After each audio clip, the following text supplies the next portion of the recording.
She catapulted the ancient art of buying and selling into the 21st century. Where is she taking eBay next? Mogul Meg Whitman tells all. All on the next Cavuto, the first and last name in business. So, Connell, have you Googled yourself lately? Who would be that self-centered? Oh, please, everybody does it, and you know it. Well, some people do not like what they're finding. Are you looking at me? No, it's your turn. So. You know, large corporations, this is true, they're also worried about this. It's a big issue about what's being written about them on the Internet and, you know, what it's doing to their reputations and what have you. So some companies are trying to take charge of this, getting some PR on it, and Rob Neppell is the president of Kithbridge, Inc., which is a conservative. He is a conservative blogger, and he looks over these issues, you know, for companies in general as well. You've been brought in, Rob, right, for companies to look at what people are saying about them. I mean, here we are in our first week on the air, and we're joking around about it, but we look, you know, to see what people are saying about us. It's important to companies, isn't it? Absolutely. You have to know what's being said about you on the Internet these days. You know, without having that information, you're really flying blind from a public relations standpoint. But what are they concerned about, Rob? And what are some of the things that you're on the lookout for when you go to work for corporations? Well, you have to have total awareness of what's being said about your company, about your brand, and about your products. So if a blogger makes a comment about the service they received from you, or whether it's positive or negative, you want to know about that. And if it's negative, you want to be able to address it.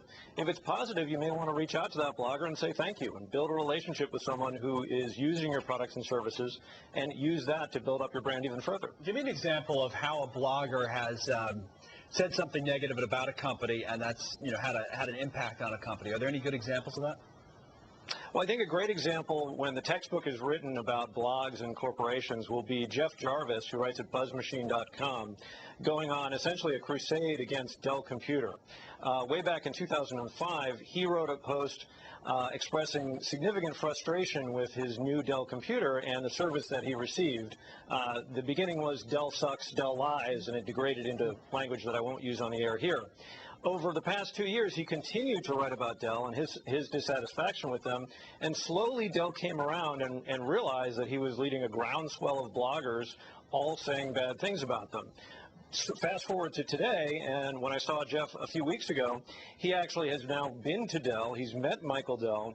He's toured their factories, and Dell has essentially turned around and is now embracing him and other bloggers and trying to open up and change the way that they're doing business and change the way they're interacting with the blogosphere. So that's one example of something that started extremely badly but has turned around, and a company has seemed to have learned the lesson. Well, is that what companies should do and are do? Other companies embracing bloggers who have complaints about the company's products or service, or are they taking another tact and suing them? Well, suing a blogger is probably the worst thing you can possibly do. Obviously, if there's genuinely libel or something illegal going on, that's a course of last resort.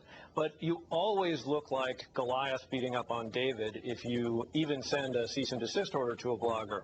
Just try talking first. Get your facts out. Make sure that, you know, if there is a legitimate complaint on the blogger's part, that you address the substance of it, that you try and make personal contact with them and say, look, we'd like to try and work this out. We'd like to try and understand what your concerns are.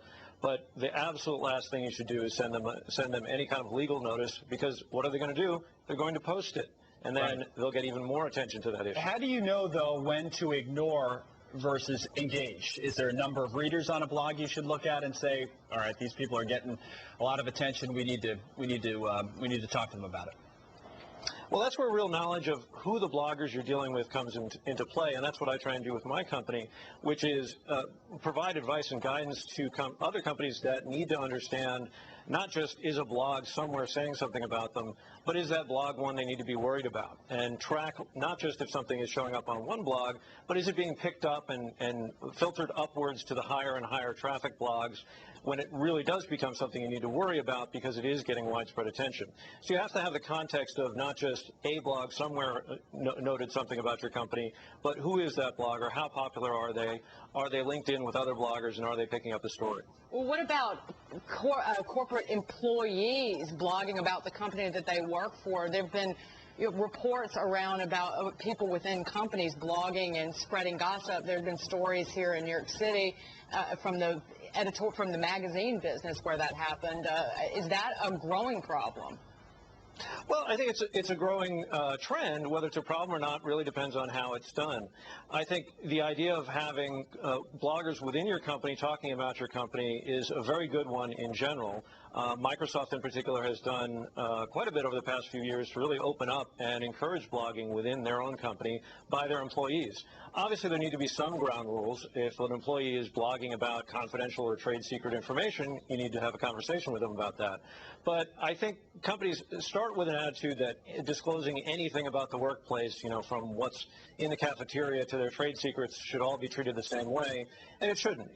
A little disclosure and a little bit of opening up to your customers is actually a very good thing, and it makes you see, particularly if you're a very large corporation with a very large image like Microsoft, it can be very helpful to humanize the company and let people know that the large, huge company is actually made up of individual people trying to do their jobs. Rob Neppell, thank you so much from Kithbridge. Thanks for joining us. Well, is the Latin American free trade deal President Bush is pushing good for your money or just an excuse for more outsourcing? We'll examine that question coming up.